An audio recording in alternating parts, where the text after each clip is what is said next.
تو اب ہم دیکھتے ہیں کہ سورہ آل عمران کیا اثرات رکھتی ہے،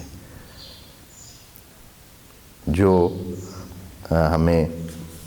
بتائے گئے ہیں اور یہ روایات میں اور احادیث میں یہ چیز موجود ہے۔ تو پہلے سورہ الرحمن 3 مقاصد ہم بیان کریں گے، ایک ان میں سے ہے اخروی اور 2 ہیں دنیاوی۔ سورہ آل عمران اگر کوئی پڑھتا ہے، اور اسی طرح ساتھ اس روایت میں ہے کہ سورہ البقرہ بھی، ان 2 کو اکٹھے اگر کوئی پڑھتا رہتا ہے تو قیامت والے دن یہ 2 صورتیں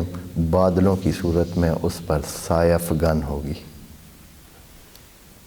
جس دن ہر بندہ پسینوں پسین ہوگا اور اتنی گرمی ہوگی، تپش سے ہر بندہ پگھل رہا ہوگا۔ تو اس وقت یہ 2 صورتیں جو بھی ان کو مسلسل اپنے پڑھنے کا حصہ بناتا ہے اور تلاوت کا حصہ بناتا ہے، اور جب بھی اس کو مناسب ٹائم ملتا ہے تو ان 2 صورتوں کو پڑھتا ہے، تلاوت کرتا ہے، تو یہ 2 صورتیں اس پر